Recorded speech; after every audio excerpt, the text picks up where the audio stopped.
What? No, that's too much. Stop it. We are live. We are live. We are live. Did I say welcome to the main event? Run that thing right now, are you mad? Oh, man. Behave before you talk about what I'm talking about, yeah? Disclaimer. Run that thing back. Nah, man, stay there in your corner, man. Run that thing back, fam. I don't want to hear nothing from you. We are live, because I'm Sam, Mr. Blitztech. Revenue GS. Jay, 1/3 of the Cyber Nerds. And it's that time of the week where we get to speak about House of the Dragon. And this is episode 2. And before we do anything in live, by all means, subscribe, like, comment, and head over to patreon.com/the Cyber Nerds, where you get to watch the uncut version of this. So, gents, this week, a lot of things have been unveiled. Only in episode 2, things already starting to move mad. Who wants to start with this one? The king!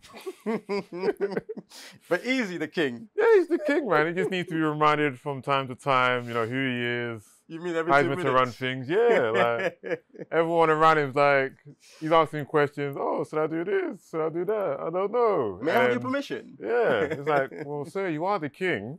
You are, you know, allowed to marry 14-year-olds and all the madness there, but oh man, he's just put in predicaments, unfortunately, and he never feels like he hears about the right way. Like, it's one guy saying, this guy is the most powerful seat that you've got at your house. It will help you with this and that. Yeah, his daughter may be a bit too young for you, but she will mature. The words they use are also mad, but it's like, then he's just going after someone that his hand is just offering. The hand's also moving mad. I'm like, bruv, you're the king. You should be hearing, obviously, everyone's, you know, opinions and stuff. But it just seems like he just moves mad.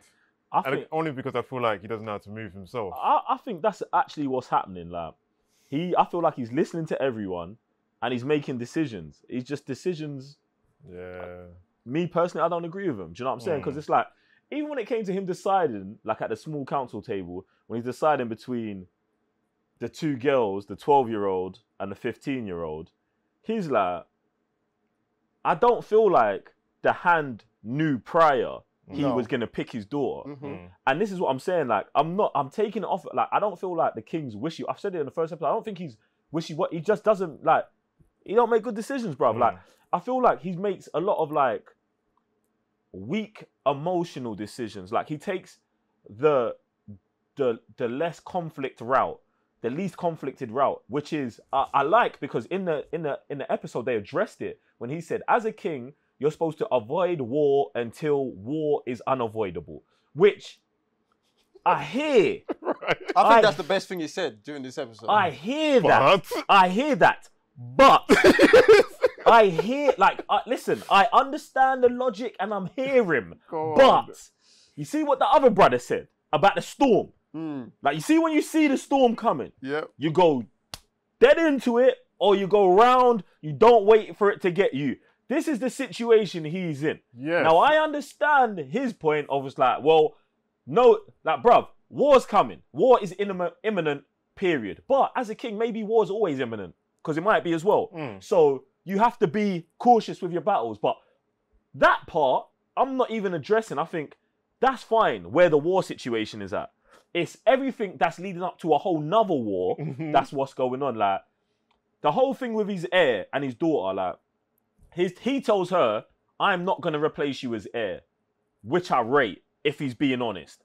But because I rate that, I still believe he's still got to marry someone else. Yes. He's still got to have boy heirs. And then her, as the heir, if she becomes queen, she's got to deal with the male heir. That's her beef. Yes. That is her beef.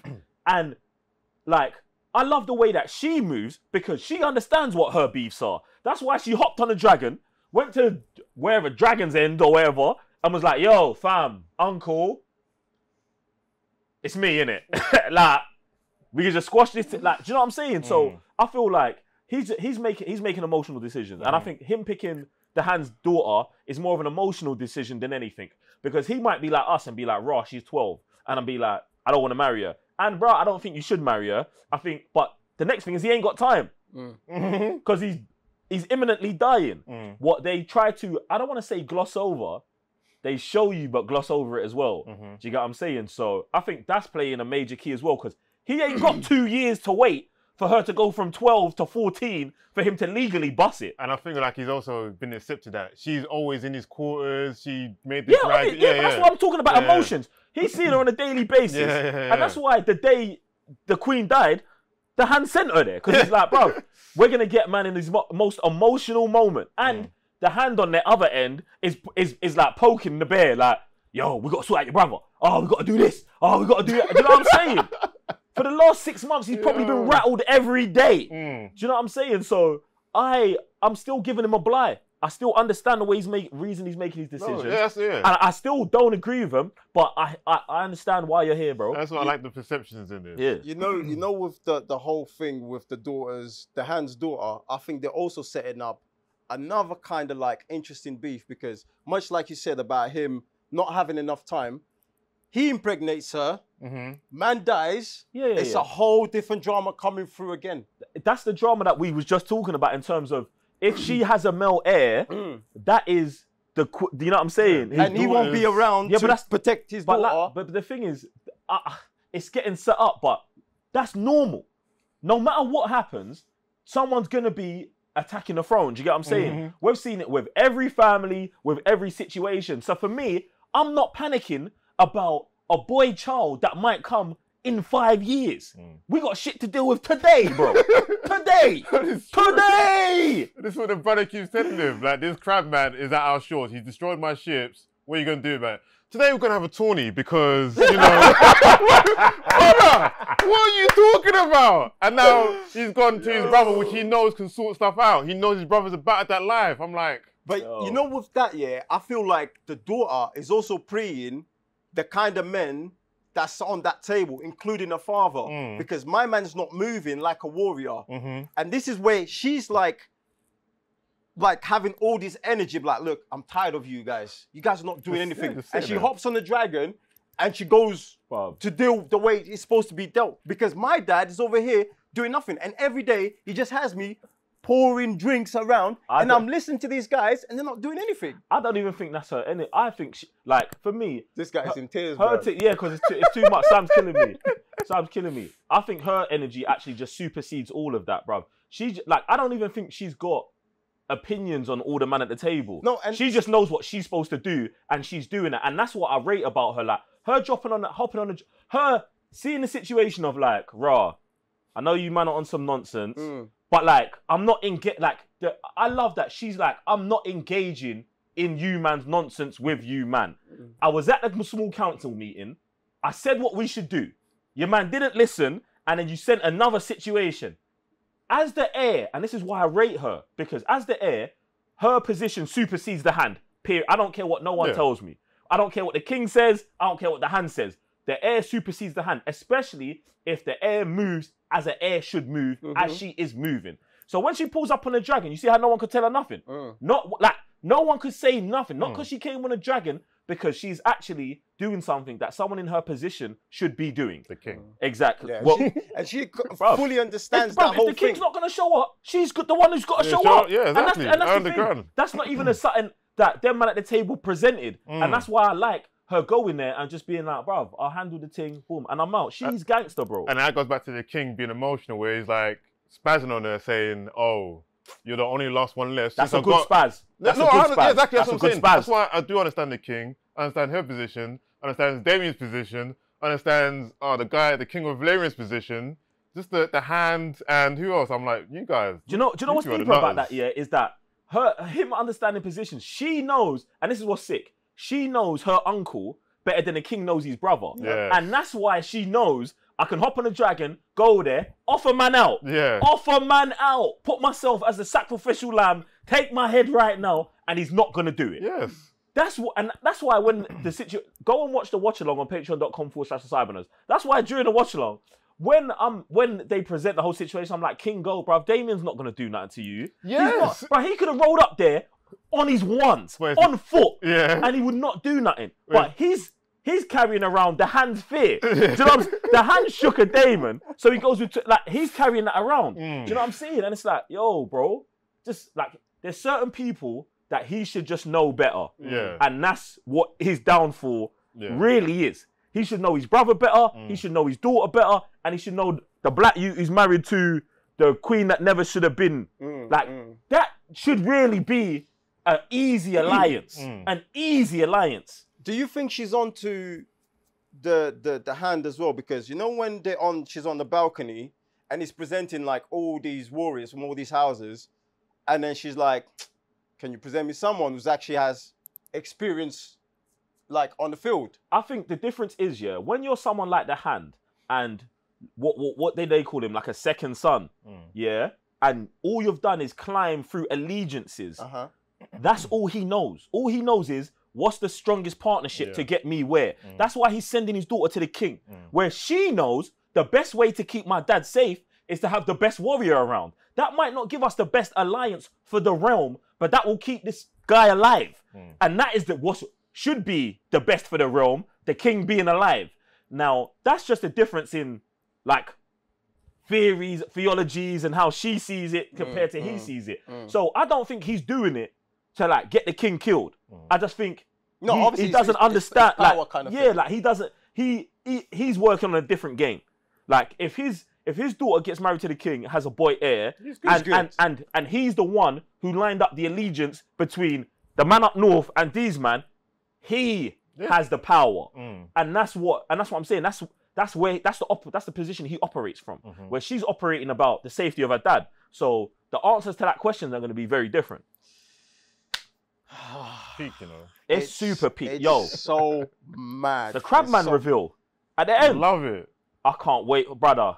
In fact, I even love the way it started, just with the crabs on the pit. I thought we was going straight into it, fam. Like, I just want to kind of see the crud. Well, we've seen what man's out here doing to man, but I want to see him live in action, bruv. Get me? I wanna tap into that as well, like, because you know in not House, but the previous one where I think they get the little black hand thing that is it Sam fixes, the fat guy fixes.